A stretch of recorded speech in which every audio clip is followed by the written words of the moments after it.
اعوذ باللہ من الشیطان الرجیم بسم اللہ الرحمن الرحیم الحمد للہ الذی ہدانا لہذا وما كنا لنہتدی لولا ان ہدانا اللہ اللہم صل علی سیدنا محمد النبی الأمی وعلی آلہ وسلم تسلیما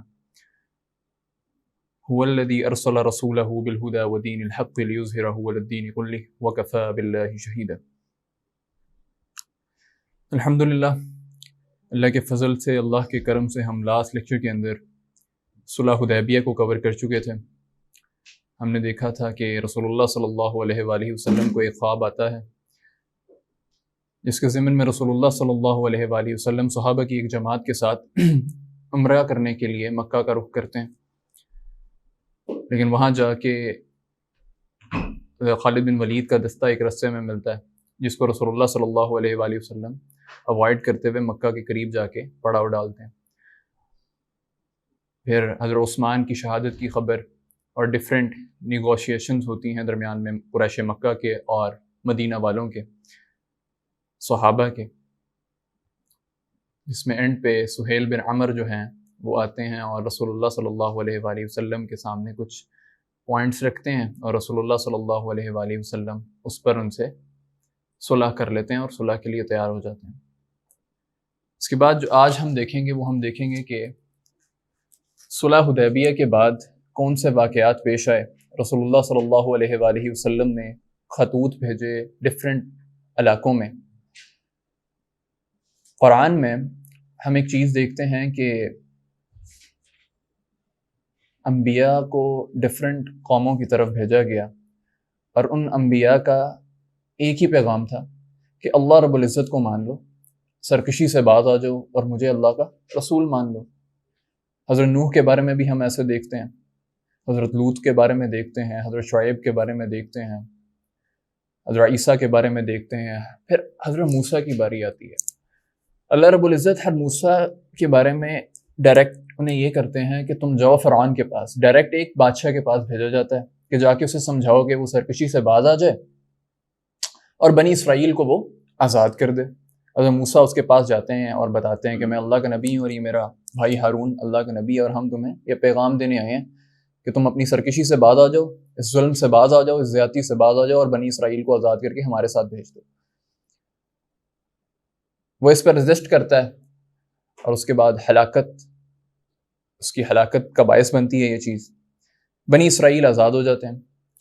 اب ایک دوسرا پہلو شروع ہوتا ہے جہاں پہ بنی اسرائیل پر اللہ کے رسول حضرت موسیٰ علیہ السلام کی طرف سے ڈفرینٹ معجزات ان کو دکھائے جاتے ہیں، ان کے اوپر ڈفرینٹ نعمتیں ہوتی ہیں، من و سلوہ اترتا ہے اور بہت سی نعمتیں ہوتی ہیں۔ اب جب اللہ رب العزت انہیں کہتے ہیں کہ اب موسیٰ کو تورات دے دی گئی ہے، موسیٰ علیہ السلام کو، اور تورات کے اندر یہ حکم ہے کہ اب جو ہے اللہ کا دین نافذ کرو، اللہ کا دین غالب کرو۔ حضرت موسیٰ اپنی قوم سے تقاضا کرتے ہیں کہ اب ہم نے جس ہوم لینڈ سے ہم نکالے گئے ہیں فلسطین سے، اب ہم نے جا کے اسے فتح کرنا ہے، دوبارہ سے حاصل کرنا ہے۔ قوم اب عادی ہو چکی ہوتی ہے نعمتوں کی، معجزات کی، تو وہ اب بھی چاہ رہی ہوتی ہے کہ کوئی معجزہ ہو جائے اور ہمیں نہ جانا پڑے، اللہ کا رسول اور اللہ رب العزت خود ہی جا کے وہ لڑ لیں۔ وہ یہی پیغام جو ہیں وہ موسیٰ علیہ السلام کے سامنے بھی رکھتی ہیں۔ رسول اللہ صلی اللہ علیہ وآلہ وسلم کی زندگی کو ہم دیکھیں تو رسول اللہ صلی اللہ علیہ وآلہ وسلم کا ڈے 1 سے مشن جو تھا وہ مکہ تھا کہ مکہ کے اندر اللہ کا نظام غالب کر دیں۔ میں نے بھی آیت آپ لوگوں کے سامنے تلاوت کی، هو الذی ارسل رسولہ بالہدی ودین الحق لیظہرہ علی الدین کلہ وکفی باللہ شہیدا۔ ہم نے رسول کو بھیجا تمہاری طرف ہدایت کے ساتھ اور دین حق کے ساتھ، یہ حق جو نظام حق ہے اس کے ساتھ جا کے وہ باقی سارے باطل نظاموں کے اوپر غالب آ جائے، اور اللہ کافی ہے اس کی شہادت دینے کے لیے، اس کی گواہی دینے کے لیے۔ رسول اللہ صلی اللہ علیہ وآلہ وسلم کی زندگی کا مشن تھا، اس کے اندر جتنی بھی رسول اللہ کی زندگی کے اندر محنت ہو رہی ہے، مکہ کے اندر رہتے ہوئے بھی اور پھر مدینہ کے اندر جا کر بھی، وہ تمام کی تمام محنت جو ہے وہ اس مشن کو اکمپلش کرنے کے لیے، اس گول کو کرنے کے لیے کہ میں یہ گول پورا کر جاؤں۔ مونٹگمری واٹ لکھتے ہیں 2 کتابیں، Muhammad at Mecca and Muhammad at Medina. Muhammad at Mecca کے اندر وہ یہ پروف کرتے ہیں کہ محمد صلی اللہ علیہ وآلہ وسلم فیلڈ ایز اے پروفٹ، یہ ان کے مطابق بات ہے. اور مدینہ کے اندر وہ یہ پروف کرتے ہیں کہ محمد accomplish his goal as a statesman, he is a good statesman. رسول اللہ صلی اللہ علیہ وآلہ وسلم کی رسول ہونے کی حیثیت کو وہ ایک سائڈ پہ کر دیتے ہیں. لیکن ہم دیکھتے ہیں کہ رسول اللہ صلی اللہ علیہ وآلہ وسلم مکہ کے اندر بھی فیل نہیں ہوئے ہیں. وہ مکہ کے اندر ایسے لوگوں کی وہ جو بٹر ملائی جو تھی وہ وہاں سے نکال لی تھی رسول اللہ صلی اللہ علیہ وآلہ وسلم نے، اور ان کو ایکسٹریکٹ کر کے اپنے ساتھ مدینہ لے گئے.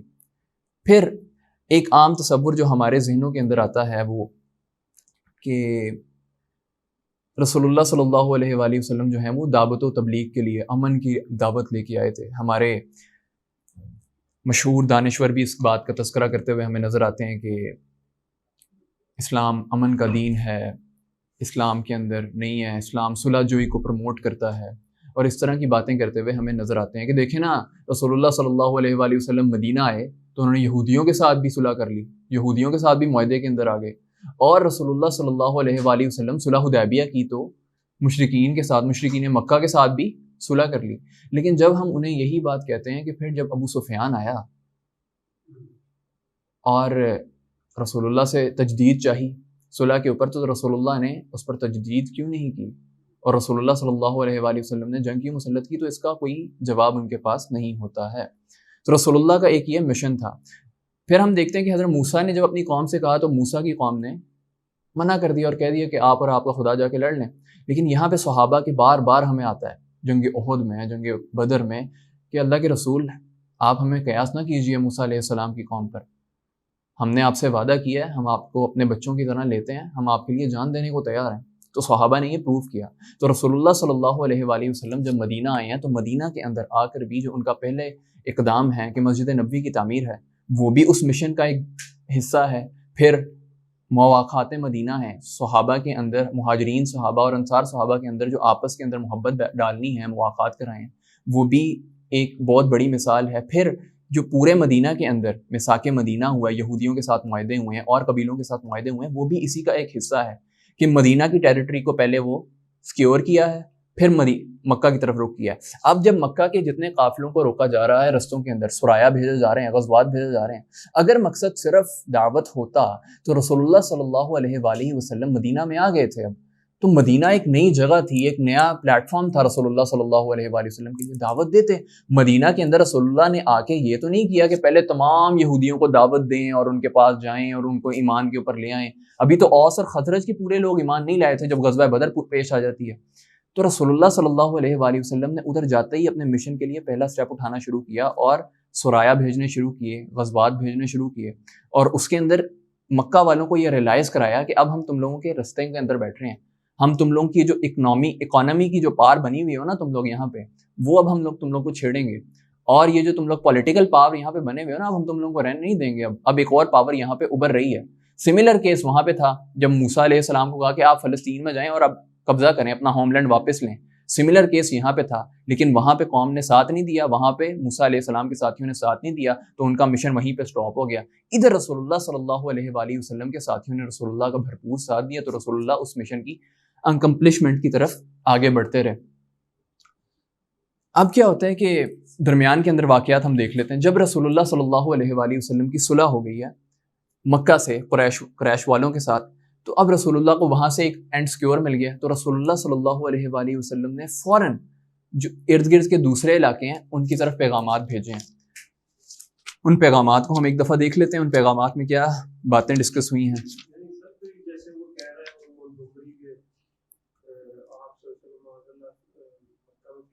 اس لحاظ سے بھی وہ اس کو بھی نیگیٹ کرتی ہے بات کہ وہ ساری گرین تو لے گئے، گرین کی وجہ سے ہی وہ آپ کو یہاں پہ پتہ ہوئی آگے ان فیوچر. بالکل ان کے پاس موسیٰ علیہ السلام کے پاس وہ نہیں تھی، مین پاور نہیں تھی. بالکل بالکل ٹھیک کہہ رہے ہیں ہم. خیر، اب رسول اللہ صلی اللہ علیہ وآلہ وسلم جو ہیں وہ مختلف خطوط بھیج رہے ہیں، جن میں سے کچھ خطوط کا ہم ابھی مطالعہ بھی کر لیتے ہیں. پہلا خط رسول اللہ صلی اللہ علیہ وآلہ وسلم بھیجتے ہیں شاہ حبشہ کی طرف. شاہ حبشہ کون تھا؟ کون تھا؟ ہاں محسن، نجاشی تھا. نجاشی عیسائی تھا، ٹھیک ہے. تو پہلا خط رسول اللہ صلی اللہ علیہ وآلہ وسلم بھیج رہے ہیں نجاشی کی طرف. یہ پیج نمبر ہے 476، ٹھیک ہے. بسم اللہ الرحمن الرحیم. محمد رسول اللہ کی جانب سے نجاشی عظیم حبشہ کے نام. اچھا، اس کی عظمت کا بھی خیال رکھا ہے یہاں پہ، نجاشی عظیم کہہ کے اس کو پکارا گیا. بڑا فیکٹر ہے کہ اس نے مسلمانوں کے ساتھ پہلے بھی بھلائی والا معاملہ کیا تھا، کہ پہلی ہجرت جو ہے وہ حبشہ میں ہوئی تھی. آگے پڑھیے گا، کتنا خوبصورت رسول اللہ کا طرز عمل ہے. اس شخص پر سلام ہے جو ہدایت کی پیروی کرے. اگلے کو ایک دفعہ جھٹکا دینے والی بات ہے کہ سلامتی اس پہلو میں تم پر ہوگی اگر تم ہدایت کی پیروی کرو گے، ادروائز سلامتی نہیں ہے تمہارے لیے. اما بعد، میں تمہاری طرف اللہ کی حمد کرتا ہوں جس کے سوا کوئی معبود نہیں، جو قدوس اور سلام ہے، امن دینے والا، محافظ و نگران ہے. اور میں شہادت دیتا ہوں کہ عیسیٰ ابن مریم اللہ کی روح اور اس کا کلمہ ہے. اللہ نے انہیں پاکیزہ اور پاک دامن مریم بتول کی طرف ڈال دیا، اور اس کی روح اور پھونک سے مریم عیسیٰ کے لیے حاملہ ہوئیں. اچھا، ابھی ہم نے ذکر کیا نجاشی تھا، عیسائی مذہب کے اوپر قائم تھا، تو رسول اللہ نے فوراً آگے ڈسکشن بھی کی ہے کہ یہ چیز ریلائز کرائیے کہ ہم بھی عیسیٰ کو ماننے والے ہیں، ہم بھی مریم کی پاک دامنی کا خیال کرنے والے ہیں، کہ ہم یہودیوں جیسے نہیں ہیں کہ ان کے اوپر الزام لگائیں گے کوئی. جیسے اللہ نے آدم کو اپنے ہاتھ سے پیدا کیا، میں اللہ وحدہ لا شریک کی جانب سے اور اس کی اطاعت پر ایک دوسرے کی مدد کی جانب دعوت دیتا ہوں، اور اس بات کی طرف بلاتا ہوں کہ تم میری پیروی کرو اور جو کچھ میرے پاس آیا ہے اس پر ایمان لاؤ، کیونکہ میں اللہ کا رسول صلی اللہ علیہ وآلہ وسلم ہوں، اور میں تمہیں اور تمہارے لشکر کو اللہ عز و جل کی طرف بلاتا ہوں، اور میں نے تبلیغ و نصیحت کر دی، لہٰذا میری نصیحت قبول کرو اور اس شخص پر سلام جو ہدایت کی پیروی کرے. یہ رسول اللہ کا خط تھا. اس نے اس کے اوپر بڑا اچھا ایک رسپانس دیا اور یہ مسلمان بھی ہو گیا. اس کے بعد ایک خط بھیجا ہے آگے، مقوقس شاہ مصر کے نام خط. اس نے ایمان تو یہ لوگ نہیں لائے، لیکن اس نے رسول اللہ کی تعظیم کی اور رسول اللہ کو تحائف بھی بھیجے. اس کے بعد رسول اللہ نے خط بھیجا ہے شاہ فارس خسرو پرویز کے نام اور کیسر روم کے نام. خسرو پرویز نے کیا کیا، اس نے رسول اللہ صلی اللہ علیہ وآلہ وسلم کے ساتھ کہ قاصد کے ساتھ جو ہے وہ سلوک بھی بڑی بدتمیزی والا کیا اور صحیح سے پیش بھی نہیں آیا، خط بھی پھاڑ دیا. اس کے اوپر رسول اللہ صلی اللہ علیہ وآلہ وسلم کے پاس اس نے ادھر سے ایک لشکر بھی بھیجا کہ جا کے رسول اللہ صلی اللہ علیہ وآلہ وسلم کو پکڑ کے لے کے آئیں. جب لیکن وہ لشکر پیچھے سے نکلا، پیچھے اسی کے اپنے شہر کے اندر بغاوت ہو گئی اور اس کے اپنے بیٹے نے اس کو قتل کر دیا. کیسر شاہ روم کے نام خط. ہرقل کے نام یہ خط لکھا تھا. اس کی باتوں سے یہ واضح ہوتا ہے کہ یہ رسول اللہ صلی اللہ علیہ وآلہ وسلم کو پہچان گیا تھا. اس نے ابو سفیان کو بھی بلایا اور ایک ڈسکشن ابو سفیان کے ساتھ بھی کی. وہ ڈسکشن کیا تھی؟ ابو سفیان سے یہ پوچھتا ہے کہ تم لوگوں میں وہ جو شخص ہے وہ کیا وہ اونچے نسب والا ہے؟ تو ابو سفیان نے کہا ہاں وہ اونچے نسب والا ہے. پھر یہ پوچھتا ہے کیا وہ شخص جو ہے اس میں اس کے باپ دادا میں کوئی بادشاہ گزرا ہے؟ اس نے کہا، ابو سفیان نے کہا نہیں، کوئی بادشاہ تو نہیں گزرا. پھر اس نے جواب دیا، پوچھا کہ اچھا کیا تم میں سے پہلے بھی کسی نے نبوت کا دعویٰ کیا تھا کہ اس طرح کی کوئی باتیں اور بھی کوئی کرتا تھا؟ ابو سفیان نے پھر کہا کہ نہیں. پھر اس نے پوچھا کہ اس کے ساتھ جو پیروی کرنے والے ہیں وہ لوگ زیادہ ہو رہے ہیں یا کم ہو رہے ہیں؟ انہوں نے کہا بڑھ رہے ہیں. انہوں نے کہا وہ کمزور لوگ ہیں کہ طاقتور لوگ ہیں؟ انہوں نے کہا کہ وہ کمزور لوگ ہیں. تو انہوں نے کہا کہ اچھا کبھی تم لوگوں نے اس کو جھوٹا پایا؟ کبھی ایسا ہوا ہو کہ وہ جھوٹ بولتا ہو نبوت آنے سے پہلے یا نبوت آنے کے بعد؟ انہوں نے کہا نہیں، ایسا تو نہیں کبھی ہوا. انہوں نے کہا کبھی اس نے بدعہدی کی ہے؟ اس نے کہا نہیں، انہوں نے بدعہدی بھی نہیں کی. صرف ایک جملہ اس نے ایڈ کیا کہ البتہ ہم لوگ اس وقت اس کے ساتھ صلح کی ایک مدت گزار رہے ہیں، معلوم نہیں اس میں وہ کیا کرے گا. اور ابو سفیان کہتے ہیں کہ اس فکرے کے سوا مجھے کہیں اور کچھ اور گھسیڑنے کا موقع ہی نہیں ملا. پھر ہرقل نے پوچھا کہ تم نے اس سے کبھی جنگ کی ہے؟ انہوں نے کہا ہاں جی ہم نے جنگ کی ہے ان سے. انہوں نے کہا کیا معاملہ رہا؟ انہوں نے کہا کچھ میں ہمیں فتح ہوئی، کچھ میں ان کو ہوئی، کہیں پہ وہ غالب آ گئے، کہیں پہ ہم غالب آ گئے. انہوں نے کہا وہ حکم کس چیز کا دیتا ہے؟ اس پہ ابو سفیان نے کہا وہ کہتا ہے صرف اللہ کی عبادت کرو، اس کے ساتھ کسی کو شریک نہ کرو. تمہارے باپ دادا جو کچھ کہتے ہیں اسے چھوڑ دو، اور وہ ہمیں نماز، سچائی، پرہیزگاری، پاک دامنی اور قرابت داروں کے ساتھ حسن سلوک کا حکم دیتا ہے. اب اس کے بعد جو باتیں یہ اس کی انٹیلیجنٹ ہونے کی ایک بڑی دلیل ہے کہ بڑا ذہین آدمی تھا ہرقل جو تھا. اس کے بعد ہرقل نے اپنے ترجمان سے کہا تم اس شخص ابو سفیان سے کہو میں نے تم سے اس شخص کے نبی کا سبب پوچھا، اس کا نسب پوچھا تو تم نے بتایا وہ اونچے نسب کا ہے، اور دستور یہی ہے کہ پیغمبر اپنی قوم کے اونچے نسب میں بھیجے جاتے ہیں. اور میں نے دریافت کیا کہ کیا یہ بات اس سے پہلے بھی تم میں سے کسی نے کہی تھی؟ تم نے بتلایا نہیں۔ میں کہتا ہوں اگر یہ بات اس سے پہلے کسی اور نے کہی ہوتی تو میں یہ کہتا کہ یہ جو شخص ہے نا یہ تو پھر اسی کی نقل کر رہا ہے، یہ کوئی نئی بات تو ہے نہیں۔ اور میں نے دریافت کیا کہ اس کے باپ داداؤں کو کوئی بادشاہ گزرا ہے تو تم نے بتلایا نہیں۔ کہ میں نے تم سے پوچھا کہ بھائی کوئی بادشاہ گزرا ہے اس کے باپ دادا میں، تو تم نے کہا نہیں۔ تو اس سے یہ بات کلیئر ہوتی ہے کہ اگر تو کوئی باپ دادا گزرا ہوتا، بادشاہ گزرا ہوتا اس کے باپ داداؤں میں، تو یہ ان کی جو بادشاہت تھی وہ اس سے چھن گئی، اب تو یہ وہی چاہ رہا ہے، دوبارہ سے بادشاہ بننا چاہ رہا ہے، اس لیے یہ آ گیا۔ پھر میں نے دریافت کیا کہ جو ان سے کہی اس نے کہنے سے پہلے تم سے جھوٹ بولا ہے؟ تو تم نے کہا کہ نہیں، جھوٹ نہیں بولا، اور میں اچھی طرح جانتا ہوں کہ ایسا نہیں ہو سکتا وہ لوگوں پر تو جھوٹ نہ بولے اور اللہ پر جھوٹ بولے۔ اب اگر تم لوگ واقعی یہ باتیں تم نے جو مجھے بتائی ہیں صحیح کہہ رہے ہو، تو پھر میں تو نہیں یہ ماننے کو تیار ہوں کہ وہ لوگوں کے ساتھ تو جھوٹ نہیں بول رہا ہے لیکن وہ اللہ پہ جھوٹ باندھ رہا ہے، یہ تو نہیں ہو سکتا ہے، ممکن نہیں ہے۔ اب جب یہ ساری باتیں وہاں پہ ڈسکس ہو رہی ہیں اس کے دربار کے اندر، تب درباریوں کے اندر اب اندر سے اٹھ رہی ہے، عیسائی پادری بھی بیٹھے ہیں، وزراء بھی بیٹھے ہیں، وہ کہہ رہے ہیں ہرکل تو جو ہے نا یہ انکلائنڈ لگتا ہے رسول اللہ کی طرف، اس کا دھیان لگتا ہے۔ ہرکل اندر کھاتے چاہ رہا تھا کہ جیسے عیسائیت مذہب جو ہے وہ ایک دفعہ پورے روم کے اوپر آیا تھا، ایک دفعہ سارے ایمان لیں اور سارے عیسائی ہو گئے، اسی طرح مسلمان بھی ہو جائیں، میری بادشاہت جو ہے وہ قائم رہے۔ اس نے اپنی بادشاہت نہیں چھوڑنی چاہیے، لیکن وہ مسلمان بھی نہیں ہوئے، اس پہ عیسائی پادریوں نے ریزسٹ کیا، تو اس کی وجہ سے یہ دب گیا۔ اور ایسے بادشاہ جو ہوتے ہیں یہ کٹ پتلی ہوتے ہیں، چل رہے ہوتے ہیں لوگوں کے اشاروں کے اوپر، اصل میں بادشاہ تو نہیں ہوتے ہیں، نظر کچھ اور آ رہا ہوتا ہے، معاملہ کچھ اور ہوتا ہے پیچھے۔ اس کے ہم پاکستانی تو بڑے اچھے سے کر سکتے ہیں، چیزیں ہمارے دماغ میں بڑے آسانی سے بیٹھ سکتی ہیں۔ خیر یہ واقعات پیش آئے، اس کے بعد یہی ہوئی باتیں، اور یہ جو ہیں یہ واپس چلے گئے۔ اس کے بعد اور رسول اللہ صلی اللہ علیہ وآلہ وسلم نے خطوط بھیجے ہیں اور علاقوں کے اندر، اور اس کے بعد کچھ فوجی سرگرمیاں ہیں جو صلح حدیبیہ کے بعد پیش آئی ہیں۔ اس میں کافی سارے غزوات بھی ہیں اور کافی سارے جو ہیں وہ سرایا بھی ہیں، ان کو آپ سیرت کی کتابوں میں ایک دفعہ مطالعہ ضرور کیجیے گا، میں ان کو سکپ کر رہا ہوں، ٹھیک ہے۔ اس کے بعد ایک غزوہ خیبر ہے، خیبر کے قلعے کو رسول اللہ صلی اللہ علیہ وآلہ وسلم نے فتح کیا، اس میں حضرت علی کا بہت بڑا رول آتا ہے، اور رضی اللہ تعالیٰ عنہ۔ اس میں مزید یہ کہ خیبر جو تھا وہ بہت سارے قلعے تھے، مطلب ایک بڑا قلعہ ہے اور اس کے اندر پھر چھوٹے چھوٹے قلعے ہیں۔ اگر بڑا قلعہ کی فصیل ٹوٹ چکی ہے تو یہ اندر چھوٹے قلعوں میں چلے جاتے ہیں، پھر اس سے چھوٹے میں، پھر اس سے چھوٹے میں، تو ادھر فتح کرنا بڑا مشکل تھا، اور مسلمانوں کے لیے یہ بڑی تکلیف دہ مراحل رہے ہیں۔ لیکن حضرت علی رضی اللہ تعالیٰ عنہ کو پھر اللہ کے رسول صلی اللہ علیہ وآلہ وسلم نے بلایا ہے کہ حضرت علی کو بلایا جائے، تو صحابہ نے بتایا وہ تو بیمار ہیں، آنکھوں کا ان کا کوئی مسئلہ ہے، تو رسول اللہ نے بلایا اور آب لگایا تو اس سے انہیں شفا یاب ہوئی، اور پھر ان کی بڑی اس کے اندر ایفرٹس ہیں اس قلعے کو فتح کرنے کے اندر، اور اس میں کافی سارا مال غنیمت بھی مسلمانوں کے ہاتھ آیا جو رسول اللہ صلی اللہ علیہ وآلہ وسلم نے صحابہ کے درمیان تقسیم کیا۔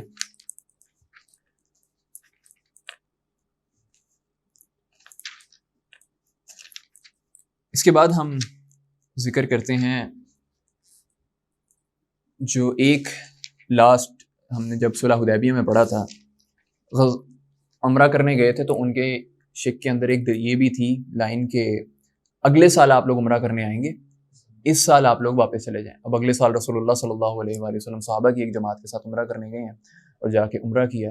3 دن بعد انہوں نے پیغام بھیجا حضرت علی رضی اللہ تعالیٰ عنہ کو کہ رسول اللہ صلی اللہ علیہ وآلہ وسلم نے مکہ میں 3 روز قیام فرمایا، چوتھے دن صبح ہوئی تو مشرکین نے حضرت علی رضی اللہ تعالیٰ عنہ کے پاس آ کر کہا اپنے صاحب سے کہو کہ ہمارے یہاں سے روانہ ہو جائیں کیونکہ مدت گزر چکی ہے۔ اس کے بعد رسول اللہ صلی اللہ علیہ وآلہ وسلم مکہ سے نکل آئے اور مقام صرف میں اتر کر قیام فرمایا۔ اس کے بعد رسول اللہ صلی اللہ علیہ وآلہ وسلم جو ہیں وہ واپس آ گئے۔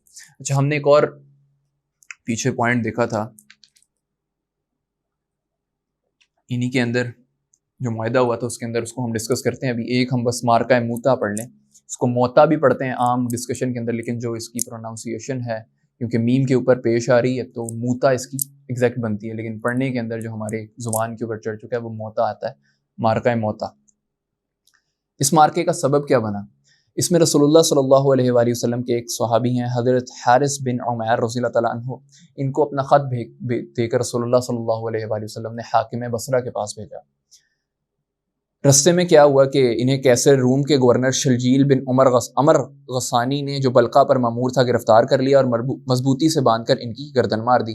اب سفیروں کا قتل کرنا ایک بہت بڑا آفینس سمجھا جاتا تھا اس دور کے اندر، کہ وہ آپ کے پاس جنگ کرنے نہیں آ رہا تھا، وہ کوئی جنگ کا پیغام لے کے نہیں آ رہا تھا، وہ آپ کے پاس ایک خط لے کے آ رہا تھا، ایک دعوت لے کے آ رہا تھا، آپ نے اس کو قتل کر دیا۔ یہ ایک جنگ سے بھی بڑا آفینس کریٹ کیا جاتا تھا اور اس کے اوپر واجب سمجھتے تھے لوگ کہ ہم نے اب اس کا بدلہ لینا ہے جا کے.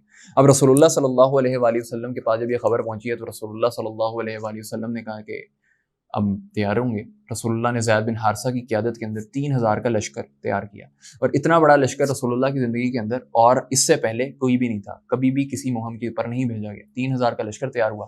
اس میں رسول اللہ نے بڑی نصیحت کی ہے, وہ پڑھنے کے لائق ہے کہ رسول اللہ صلی اللہ علیہ وآلہ وسلم نے اس لشکر کا سپہ سالار حضرت زید بن حارثہ رضی اللہ تعالیٰ عنہ کو مقرر کیا اور فرمایا اگر زید رضی اللہ تعالیٰ عنہ شہید ہو جائیں تو جعفر رضی اللہ تعالیٰ عنہ, اگر جعفر رضی اللہ تعالیٰ عنہ شہید ہو جائیں تو عبداللہ بن رواحہ سپہ سالار ہوں گے. 3 کے نام بتا دیے کہ زید اگر قتل ہوں گے تو ان کے بعد کون ہے جعفر رضی اللہ تعالیٰ عنہ, جعفر بھی اگر قتل ہو جائیں تو ان کے بعد جو ہے عبداللہ بن رواحہ رضی اللہ تعالیٰ عنہ جو ہے وہ بنیں گے سپہ سالار.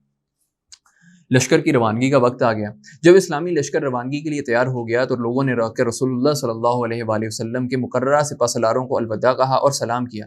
اب وہ ڈیفینیٹ تھا نا کہ رسول اللہ نے بتا دیا ہے کہ زید قتل ہوں گے, پھر جعفر قتل ہوں گے, پھر عبداللہ بن رواحہ بھی قتل ہوں گے, تو پوری لسٹ دیا. وہ صحابہ تو ڈیفائنڈ تھے کہ اب رسول اللہ نے کہہ دیا تو یہ ہو کے رہے گا, ہو جانا ہے. تو لوگوں نے بھی آ کے ان کو الوداع کہا. اس وقت ایک سپہ سالار حضرت عبداللہ بن رواحہ رونے لگے. لوگوں نے کہا آپ کیوں رو رہے ہیں؟ انہوں نے کہا دیکھو خدا کی قسم اس کا سبب دنیا کی محبت یا تمہارے ساتھ میرا تعلق نہیں, بلکہ میں نے رسول اللہ صلی اللہ علیہ وآلہ وسلم کو کتاب اللہ کی ایک آیت پڑھتے ہوئے سنا جس میں جہنم کا ذکر ہے.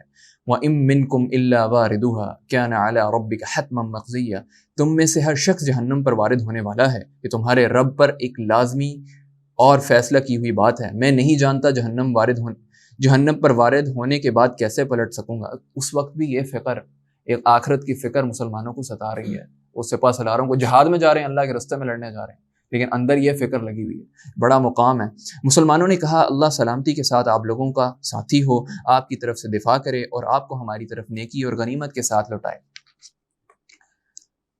اب کیا ہوا کہ مسلمان جب پہنچے ہیں وہاں پہ تو ایک مقام ہے مشارف کا مقام, اس کے اوپر جا کے دونوں فوجیں آمنے سامنے نظر آنے لگی. تو اب مسلمانوں نے دیکھا زید بن حارثہ آئے ہیں 3000 کی کمان لے کے, 3000 کے کمانڈر ہیں صحابہ کے. دوسری طرف فوجیں ہیں 2 لاکھ. 1 لاکھ وہ فوج ہے جو ابھی تیار کھڑی ہے لڑنے کے لیے, اور ایک ان کے پاس بیک اپ فورس ہے. اب قرآن کے اندر یہ آیات نازل ہو چکی تھی کہ تم میں سے پہلے جو تھے ایک جو تھا وہ 10 کے اوپر برابر تھا, آپ لوگ عابد صاحب سے یہ ڈسکس کر چکے ہوں گے, اور جو بھاری تھا اب جو ہے وہ ایک جو ہے وہ 2 کے اوپر بھاری ہے. تو اگر 3000 کو ملٹیپلائی کر دیں 2 سے تو وہ 6000 کی اماؤنٹ بنتی ہے. تو ان کے پاس یہ عذر تھا کہ یہ جو ہیں یہ اب رسول اللہ کو بتا دیں کہ اللہ کے رسول 2 لاکھ کا لشکر ہے اور ہم اس وجہ اب ہم بتائیں ہمیں کیا کیا جائے. اس کے اوپر یہ آپس میں مشورہ کرتے ہیں اب کیا کیا جائے, وہ سنیں.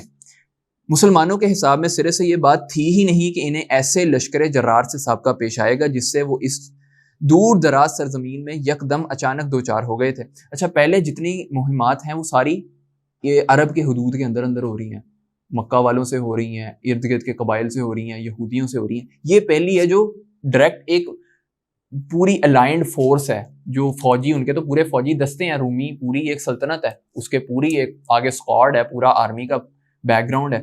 تو ان کے ساتھ اب یہ منظم جو جماعت, ایک پوری منظم جماعت کے ساتھ ٹکرانے جا رہے ہیں یہ لوگ. تو مسلمانوں کو اندازہ نہیں تھا اور اتنے دور جا رہے ہیں. اب جب یہ وہاں پہ پہنچے اور دیکھا کہ آگے 2 لاکھ جو افراد ہیں وہ تیار کھڑے ہیں اور ادھر ہم لوگ 3000 کا ہیں, تو آپس میں مشورہ کر رہے ہیں. اب ان کے سامنے سوال یہ تھا کہ آیا 3000 کا ذرہ جتنا لشکر 2 لاکھ کی ٹھاٹھیں مارتے ہوئے سمندر سے ٹکرا جائے یا کیا کرے. مسلمان حیران تھے اور اس حیرانی میں معان کے اندر 2 راتیں غور اور مشورہ کرتے ہوئے گزار دی. معان جگہ کا نام ہے. کچھ لوگوں کا خیال تھا کہ ہم رسول اللہ صلی اللہ علیہ وآلہ وسلم کو لکھ کر دشمنوں کی تعداد کی اطلاع دے دیں, اس کے بعد یا تو آپ صلی اللہ علیہ وآلہ وسلم کی طرف سے مزید کمک ملے گی یا اور کوئی حکم ملے گا, اس کی تمیل کی جائے گی. اب رسول اللہ کو خط لکھ دیتے ہیں تو اللہ کے رسول کوئی اور طاقت ہمارے لیے بھیج دیتے ہیں, اور لوگوں کو بھیج دیں گے, یا پھر اللہ کے رسول کا کوئی اور حکم آ جائے گا. ادھر عبداللہ بن رواحہ جو تیسرے رسول اللہ نے بتایا تھا نا, انہوں نے بڑی زبردست بات کی. لیکن حضرت عبداللہ بن رواحہ رضی اللہ تعالیٰ عنہ نے اس رائے کی مخالفت کی اور یہ کہا کہ لوگوں کو گرما دیا کہ خدا کی قسم جس چیز سے آپ کترا رہے ہو یہی تو وہی شہادت ہے جس کی طلب میں آپ نکلے ہیں. یاد رہے دشمن سے ہماری لڑائی تعداد, قوت اور کثرت کے بل پر نہیں, بلکہ ہم محض اس دین کے بل پر لڑتے ہیں جس سے اللہ نے ہمیں مشرف کیا ہے. اس لیے چلیے آگے بڑھیے, ہم 2 بھلائیوں میں سے ایک بھلائی حاصل ہو کر رہے گی, یا تو ہم غالب آ جائیں گے یا شہادت پائیں گے. 2 بھلائیوں میں سے ایک تو ملے گی نا, یا تو غلبہ آ جائے گا یا پھر جو ہے ہمیں شہادت مل جائے گی. یہ ایمان کی ان کی کیفیات تھیں, یا شہادت سے سرفراز ہوں گے. بالآخر حضرت عبداللہ بن رواحہ رضی اللہ تعالیٰ عنہ کی پیش کی ہوئی بات طے پا گئی, اور رسول اللہ صلی اللہ علیہ وآلہ وسلم کے یہ صحابہ, یہ جانشین, انہوں نے پیٹھ نہیں دکھائی. صحابہ نے کبھی رسول اللہ صلی اللہ علیہ وآلہ وسلم کو ڈسون نہیں کیا کہیں جا کے بھی, اور رسول اللہ کی بات کے اوپر پورا اترے. لشکر ٹکراتے ہیں, حضرت زید بن حارثہ کے پاس علمبردار ہوتے ہیں, شہید ہو جاتے ہیں. حضرت جعفر طیار رضی اللہ تعالیٰ عنہ جو ہیں وہ آ کے جھنڈا اٹھاتے ہیں. سب سے پہلے رسول اللہ کے چہیتے حضرت زید بن حارثہ رضی اللہ تعالیٰ عنہ نے علم لیا, اور ایسی بے جگری سے لڑے کہ اسلامی شہبازوں کے علاوہ کہیں اور اس کی نظیر نہیں ملتی. وہ لڑتے لڑتے رہے یہاں تک کہ دشمن کے نیزوں میں گت گئے اور جام شہادت نوش فرما کر زمین پر آ رہے. اس کے بعد حضرت جعفر کی باری آئی. انہوں نے لپک کر جھنڈا اٹھایا اور بے نظیر جنگ شروع کر دی. جب لڑائی کی شدت شباب کو پہنچی تو اپنے سرخ سیاہ گھوڑے کی پشت پر سے کود پڑے, کوچیں کاٹ دیں اور وار کرتے اور روکتے یہاں تک کہ دشمن کی ضرب سے دانا ہاتھ کٹ گیا. پہلے ایک ہاتھ کٹا, دوسرے ہاتھ میں پکڑ لیا, دوسرا ہاتھ کٹا تو ایسے دونوں بازوؤں کے اندر لے لیا, اور اسی حالت کے اندر ان کو شہادت ہوئی. ان کے بارے میں ابن عمر رضی اللہ تعالیٰ عنہ فرماتے ہیں کہ جب ہم نے ان کو دیکھا تو ان کے جسم کے اوپر, ایک روایت میں آتا ہے کہ 50 زخم تھے اور سارے کے سارے جسم اگلے حصے کے اوپر تھے. ایک روایت کے اندر آتا ہے 90 زخم تھے اور سارے کے سارے زخم جو تھے اگلے حصے کے اوپر تھے, باڈی کے بیک پہ کوئی زخم نہیں کھایا تھا. اللہ اکبر کبیرہ. اس طرح کی شجاعت و بصالت سے بھرپور جنگ کے بعد حضرت جعفر رضی اللہ تعالیٰ عنہ بھی شہید کر دیے گئے. تو اب عبداللہ بن رواحہ رضی اللہ تعالیٰ عنہ نے پرچم اٹھایا اور اپنے گھوڑے پر سوار آگے بڑھے اور اپنے آپ کو مقابلے کے لیے آمادہ کرنے لگے, لیکن انہیں کسی قدر ہچکچاہٹ ہوئی, حتیٰ کہ تھوڑا سا گریز بھی کیا. لیکن اس کے بعد کہنے لگے, اے نفس, قسم ہے کہ تو ضرور مد مقابل اتر. اپنے نفس سے کہہ رہے ہیں کہ اتر, اب سامنے آ تو, خواہ ناگواری کے ساتھ خواہ خوشگواری کے ساتھ, خوشی خوشی. اگر لوگوں نے جنگ برپا کر رکھی ہے اور نیزے تان رکھے ہیں تو میں تجھے کیوں جنت سے گریزاں دیکھ رہا ہوں, کہ اب لگائے ہوئے انہوں نے, وہ تجھے مارنے کو تیار ہیں, تو تو کیوں جنت سے بھاگ رہے, تیار رہ جنت کے لیے. اس کے بعد وہ بھی لڑتے لڑتے شہید ہو گئے. اب جب یہ شہید ہوئے نا تو حضرت ثابت رضی اللہ تعالیٰ عنہ آگے بڑھے, انہوں نے جھنڈا اٹھایا اور مسلمانوں سے کہا کہ مسلمانوں, اپنے اندر جو ہے نا کوئی اب ایک امیر بناؤ, کوئی سپہ سالار مقرر کرو. انہوں نے کہا آپ ہی ہو جائیں. تو انہوں نے کہا نہیں, یہ کام میں سر انجام نہیں دے سکتا. تو حضرت خالد بن ولید رضی اللہ تعالیٰ عنہ کو مسلمانوں نے چنا اور حضرت خالد بن ولید نے وہ کمان سنبھال لی. حضرت خالد بن ولید کہتے ہیں کہ اس جنگ کے اندر میرے ہاتھ میں 9 تلواریں ٹوٹی, اور اینڈ پہ ایک یمنی چھوٹی تلوار جو تھی نا, صرف وہ میرے ہاتھ میں بچ گئی. اس سے اندازہ لگایا جا سکتا ہے کہ حضرت خالد بن ولید رضی اللہ تعالیٰ عنہ کے ہاتھوں میں 9 تلواریں ٹوٹ رہی ہیں, تو اگلوں کا نقصان کتنا ہوا ہوگا. اچھا خیر, اب جب یہ ہوا, یہ والا مارکا پیش آیا, ادھر رسول اللہ صلی اللہ علیہ وآلہ وسلم جنگ موتا ہی کے روز, جبکہ ابھی میدان جنگ سے کسی قسم کی اطلاع نہیں آئی تھی, وہی کی بنا پر فرمایا کہ جھنڈا زید نے لیا. ادھر رسول اللہ اطلاعات دے رہے ہیں, صحابہ کو بتا رہے ہیں کہ جھنڈا زید نے لیا اور وہ شہید کر دیے گئے. پھر جھنڈا جعفر نے لیا, وہ بھی شہید کر دیے گئے. پھر ابن رواحہ رضی اللہ تعالیٰ عنہ نے لیا, وہ بھی شہید کر دیے گئے. اسی دوران آپ کی آنکھیں اشکبار تھیں, اسی کے اوپر رسول اللہ کی آنکھوں میں نمی آ گئی, یہاں تک کہ جھنڈا اللہ کی تلواروں میں سے ایک تلوار نے لیا اور ایسی جنگ لڑی کہ اللہ نے ان پر فتح عطا کی. ایسی اسٹریٹجی کے ساتھ لڑے کہ اب یہاں پہ بھی مقصد کو سمجھیے. یہاں پہ مقصد یہ نہیں تھا کہ جا کے رومی فتح کریں, ادھر رومیوں کو یہ احساس دلانا تھا کہ اب ہم ایک طاقت ہیں, ہم کوئی انٹیٹی ہیں, ہم کوئی اہم ہی نہیں آئے ہوئے کہ پہلے جو عرب آ جاتے تھے نا لوٹ مار کرنے, ہم ایسے نہیں آئے اب, اور ہم ایسے جائیں گے بھی نہیں. اب آپ کو ہماری بات ماننی پڑے گی, ہم جو بات لے کے آئے ہیں وہ بات یا تو مانو یا ہمارے سامنے آ جاؤ یا ہمیں فدیہ دو. اب رسول اللہ نے 3000 کے لشکر کے ساتھ ہی انہیں ریئلائز کروایا کہ میرے ساتھی جو ہیں یہ موت سے نہیں ڈرتے ہیں, انہیں موت جو ہے وہ زندگی سے زیادہ عزیز ہے. نسیم حجازی کی شاہین ناول ہے, اس کے اندر وہ لکھتے ہیں سرحدی عقاب بدر بن مغیرہ کے بارے میں, اس میں وہ لکھتے ہیں ایک لائن مجھے بہت ہٹ کرتی ہے وہ ہمیشہ, کہ جب تمہیں موت زندگی سے عزیز نظر آئے تب سمجھنا تم زندہ ہو. اگر تمہیں موت زندگی سے عزیز نظر نہیں آ رہی ہے تو پھر تم کیسے کہہ سکتے ہو تم زندہ ہو, کیونکہ تم نے اپنے محبوب سے ملنا ہے نا, اللہ تمہارا محبوب ہے, اور اگر وہ واقعی محبوب ہے تو پھر تمہیں موت جو ہے وہ زندگی سے زیادہ عزیز نظر آنی چاہیے ہے. تو صحابہ کے عمل ایسے تھے کہ انہیں موت جو تھی وہ ان کی زندگی سے زیادہ عزیز تھی, اور انہوں نے اپنے آپ کو بار بار پروف کیا. خیر, اس کے بعد رسول اللہ صلی اللہ علیہ وآلہ وسلم نے یہ بات کی ہے, اور دوسری طرف خالد بن ولید رضی اللہ تعالیٰ عنہ بڑی حکمت کے ساتھ جنگ لڑی ہے. اللہ نے ان کو یہ صلاحیت دی تھی, اس کے اوپر کمان دی تھی, تو وہ مسلمانوں کو وہاں سے نکال کے لے کے آئے ہیں, جس کے اندر فریقین کی کافی قتل کیے ہیں اور مسلمانوں کے صرف 12 مسلمان جو ہیں وہ شہید ہوئے ہیں۔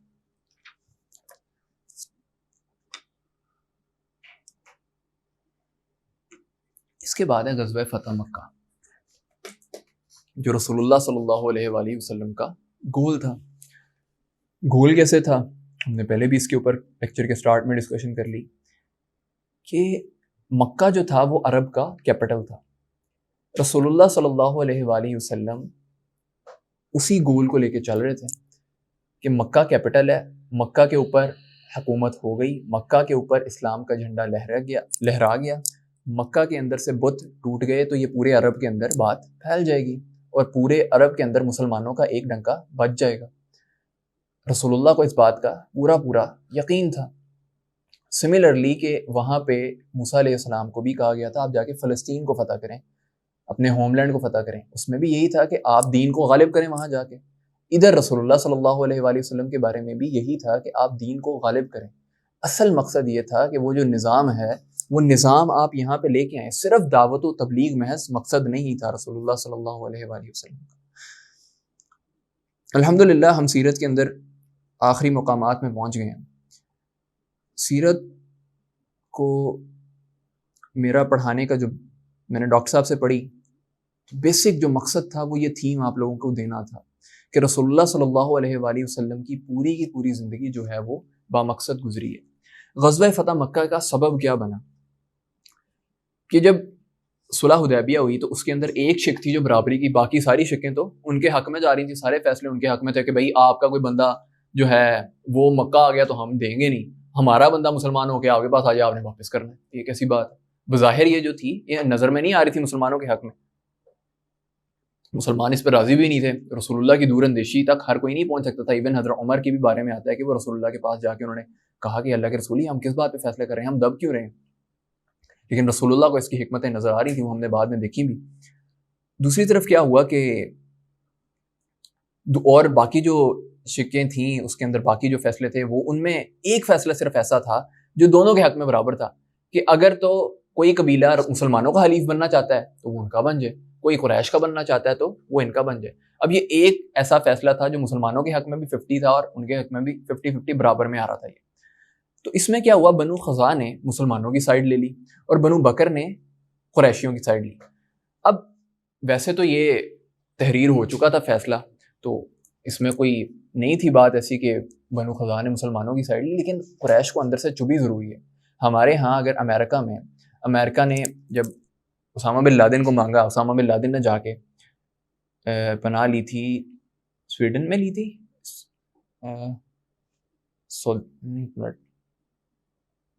میرے ذہن سے نکل گیا ایک دم، خیر اس نے پناہ لی، اس کے نے افغانستان میں آ کے جب پناہ لی تو امریکہ نے کہا کہ ہمیں واپس کر دو، انہوں نے کہا نہیں ہم نہیں کرتے۔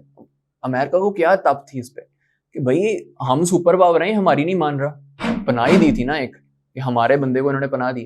ادھر بھی یہ چڑ تھی کہ انہوں نے ہمارا جو ہے نا جو جس سے ہم نے دشمنی مول لی تھی، یہ پناہ کیسے دے رہے ہیں، یہ ان کے ساتھ جا کے قریش کے دشمن ہے، قریش جو ہے وہ سپر پاور ہے، تو جو بنو خزاع والے ہیں یہ کیسے جا کے مسلمانوں کے حلیف بن رہے ہیں، یہ ان کو چبھن تھی۔ یہ ایک سبب بنا جس کے بعد میں بنو خزاع کی جو تھی وہ لڑائی تھی بنو بکر سے، بنو بکر کے کچھ آدمیوں نے قریشیوں کے ساتھ مل کے ان پر حملہ کیا اور ان کے کچھ آدمی مارے۔